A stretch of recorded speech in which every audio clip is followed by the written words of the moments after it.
એમ આ કોંગ્રેસીઓને આપવા બે બધાએ હાથ મિલાવીને નવા રોતડા રડવાનું ચાલુ કર્યું કે ના ના, આ તો આ લોકોએ જબરદસ્તીથી ફોર્મ ખેંચાવી લીધા, આ લોકોએ જબરદસ્તીથી એ લોકોને લાલચ આપી. તમે મને કેવો, તમારા ઘરનો માણસ, તમને એટલોય વિશ્વાસ નથી?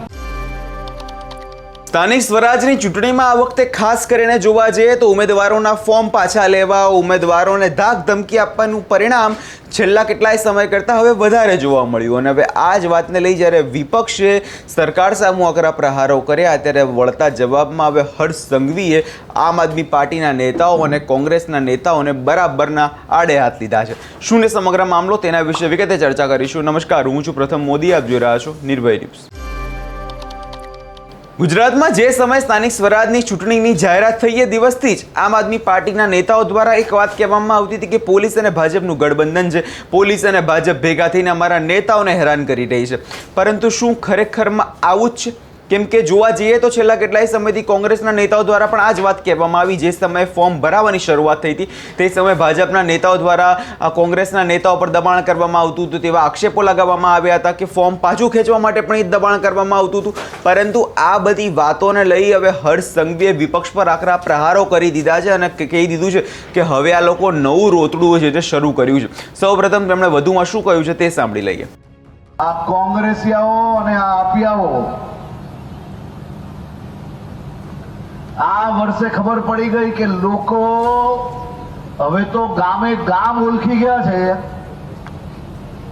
ઈવીએમ ના રોતડા રડવાથી આપણો મેલ નથી પડવાનો, તો ફોર્મ ભરવાની, ફોર્મ ખેંચવાની છેલ્લી તારીખ અને સમય પૂર્ણ થતા 720 થી વધારે એમના ઉમેદવારો સરખી જતા એમને નવા રોતડા માર્કેટમાં લાવ્યા છે. એકદમ નવા છે આ માર્કેટમાં કેમ કોઈ નવી વસ્તુ આવે ને આપણે જોવા જઈએ, એમ આ કોંગ્રેસીઓને આપવા બે બધાએ હાથ મિલાવીને નવા રોતડા રડવાનું ચાલુ કર્યું કે ના ના, આ તો આ લોકોએ જબરદસ્તીથી ફોર્મ ખેંચાવી લીધા, આ લોકોએ જબરદસ્તીથી એ લોકોને લાલચ આપી. તમે મને કેવો, તમારા ઘરનો માણસ, તમને એટલોય વિશ્વાસ નથી એની ઉપર કે જબરદસ્તી કે લાલચથી ફૂટી જાય? આપણે માનીએ ક્યારે કે આપણા ઘરનો માણસ ફૂટે? કોઈ માનો ભાઈ? તો આ કોંગ્રેસીઓએ શું ચાલુ કર્યું? પછી એ ના રહેવાયું તો ગયા હાઈકોર્ટમાં. 14 ઉમેદવારને એ લોકોએ અલગ અલગ દિશાથી હાઈકોર્ટમાં મોકલ્યા. આજે હાઈકોર્ટમાં બી આ એમના બધા જ ઉમેદવારો હારી ચૂક્યા અને ફોર્મ ખેંચવાનું કે ફોર્મ ભરવામાં થયેલી ભૂલમાં હાઈકોર્ટે કહ્યું કે જે નિર્ણય ઇલેક્શન કમિશને લીધો છે તે નિર્ણય સાચો છે. એટલે જે રીતે અત્યારે તમે હર્ષ સંઘવીને સાંભળ્યા, હર્ષ સંઘવી દ્વારા વાત એવી કહેવામાં આવી કે વિપક્ષ હવે નવું રોતડું રોઈ રહી છે. સૌ પહેલા ઈવીએમની વાત હતી ને ઈવીએમથી હટીને વિપક્ષ હવે આના તરફ વળી છે કે હવે ઉમેદવારોને ડરાવવામાં આવી રહ્યા છે, પોલીસ અને ભાજપનું ગઠબંધન છે. તો જોવા જઈએ તો હર્ષભાઈ સંઘવીને એટલું જ કહેવું કે જે પ્રકારે અત્યારે ગુજરાતની સ્થિતિ છે, ખૂબ તમે સરસ વાત કીધી કે 700થી વધુ સીટો પર અત્યારે બિનહરીફ જાહેર થઈ ગયા છે. પરંતુ જોવા જઈએ તો આ કોઈ ખુશીની વાત નથી. કેમ કે જે પ્રકારે ગુજરાતમાં આપણે જોવા જઈએ તો લોકશાહી છે, લોકશાહીમાં દરેક વ્યક્તિને પોતાનો જે મત આપવાનો અધિકાર હોય છે, પરંતુ અહીંયા તો સ્થાનિક જનતાને મત આપવાનો અધિકાર મળી જ નથી રહ્યો.